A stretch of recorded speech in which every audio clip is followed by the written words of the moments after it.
In the 1950s, a weapon was invented that has become more powerful than America's deadliest weapons of mass destruction. It is the weapon of mass deception, and it is right in our own living rooms. The hypnotizing world of picture television brings us the news of the world through two central news agencies called Reuters and the Associated Press.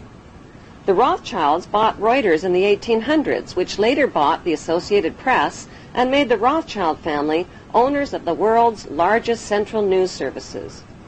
To the present day, the world depends on these Rothschild-owned central news services as their main source of news and information.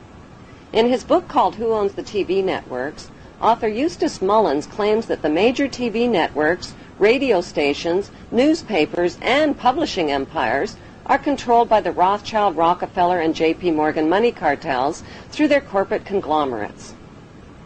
The bankster-owned media conglomerates include weapons manufacturers General Electric and Westinghouse, which profit from promoting wars. Their man in Washington is head of the FCC Federal Communications Commission, and his name is Michael Powell, the son of Colin Powell. Michael Powell was put in charge of changes to the media monopoly rules and who can own what.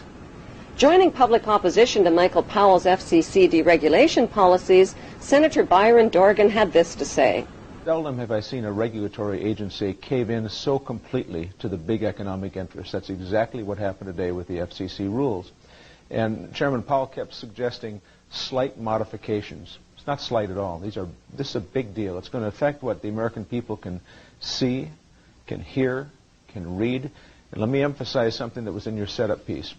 After what the FCC did today, it is likely, in fact, that in big American cities we will see the same company own the newspaper, 3 television stations, 8 radio stations, and the cable system in that city, all under one company. And I don't know what happened to this notion of competition, but I'm telling you, it's not there, and it's not embedded anywhere in the FCC's decision. Well, I'm just going to have to say that there are a lot of lies being told. In his new book, Brock says the key to the success of the right-wing media is opinion, predicated on a raft of distortions, misrepresentations, and outright lies presented to the readers and viewers as fact. I think it used to be... Control over the Internet, publishing, recording, and top cable companies can be traced back to the same Big Five media empires: General Electric, Time Warner, Viacom, Disney, and News Corp. These media monopolies are owned directly or indirectly by the Rothschild, J.P. Morgan, Rockefeller, and Oppenheimer Brotherhood. Yes, there are now more stations and more media voices, but they're all coming from the same ventriloquist, says Senator Dorgan.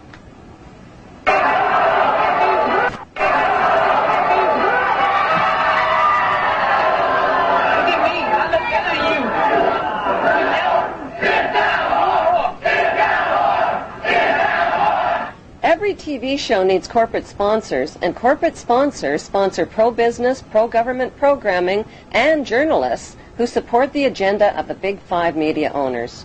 While 2/3 of the world goes hungry, these banksters offer gazillion-dollar sponsorships to sports athletes to play with their balls. Why? Because they keep the masses distracted from the important issues, like the passage of the Patriot Act to limit your civil rights and freedoms. The Patriot Act allows the government to come into your home, take things from your home, search your home, and never tell you about it. Increasingly, however, Americans are speaking out. The media and banking monopolists now have the power to make or break political leaders around the globe. Why haven't the networks made a TV movie of the week about how the Bush family made their family fortune? The movie could be called The Awful Truth, starring George W.'s great-grandfather, Samuel P. Bush, whose Buckeye Steel Castings Company supplies parts for Edward Harriman's railroads, who in turn provides rail shipments for John D. Rockefeller's Standard Oil, who in turn gets monopoly financing from the Rothschilds. The movie could be made into a TV series starring Samuel's son, Prescott Bush, as the managing director of a Nazi steel manufacturing plant in Poland called Silesian Consolidated Steel. In Episode 1, Prescott Bush forwards American financing to his German partner Fritz Thyssen through the Union Banking Corporation in New York. Fritz Thyssen arranges a contract with Nazi Germany's IG Farben company for free Jewish slave labor in Bush's steel manufacturing plant at the Auschwitz concentration camp.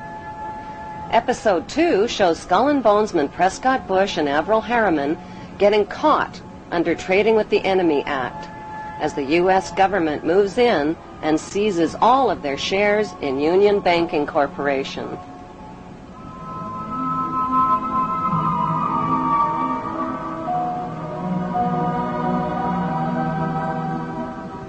In episode 3, Prescott's son, the first George Bush, is director of the CIA. George puts drug king Manuel Noriega on the CIA payroll, allowing thousands of tons of cocaine to hit the streets of America via the Panama Canal. In episode 4, George's son, the second George Bush, becomes partners with Osama bin Laden's older brother, Salem bin Laden, in a Texas oil company called Arbusto Energy. Episode 5 introduces George W.'s shady younger brother, Neil Bush, ripping off the elderly in the Silverado savings and loan scandal that cost U.S. taxpayers $1.3 billion. In episode 6, the Florida election is fixed by George W.'s older brother, Jeb Bush, who puts brother George into the top job at the White House, which brings us back to Auschwitz and the concluding episode with George W. Bush visiting the slave labor camp where his grandfather helped build the Bush family fortune on free Jewish slave labor.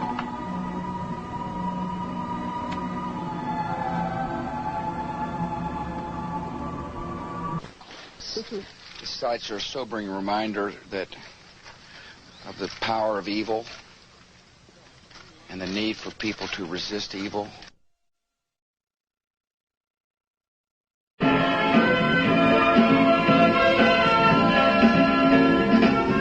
Ladies and gentlemen.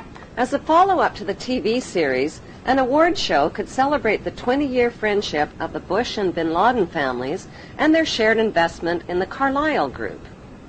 The Carlyle Group is one of America's largest weapons contractors. For the Bush and bin Laden families, war means profits, big profits.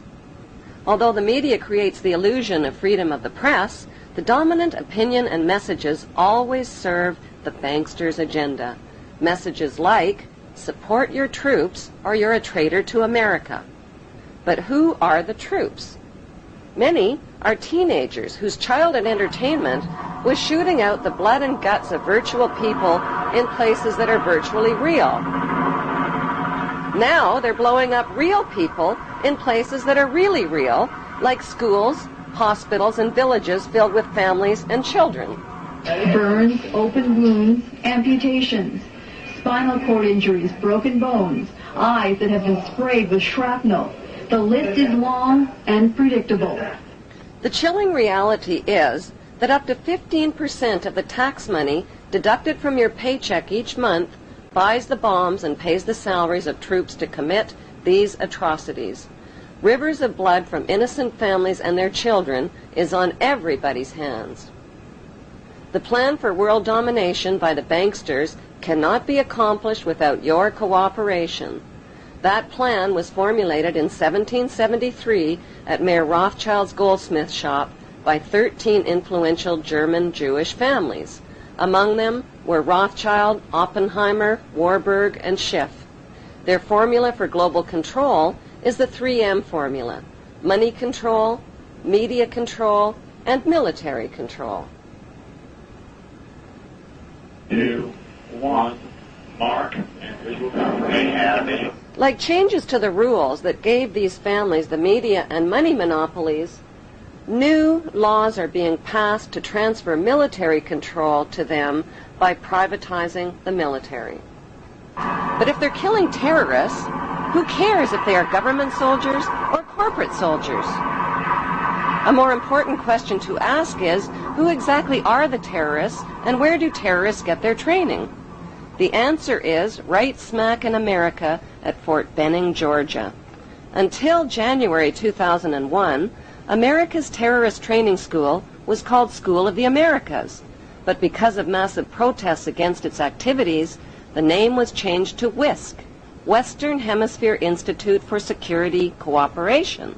Actress Susan Sarandon narrated a documentary film called School of the Assassins. The film exposes the school as a terrorist training camp whose graduates are well-known murderers, torturers, state terrorists, and dictators, including drug king Manuel Noriega.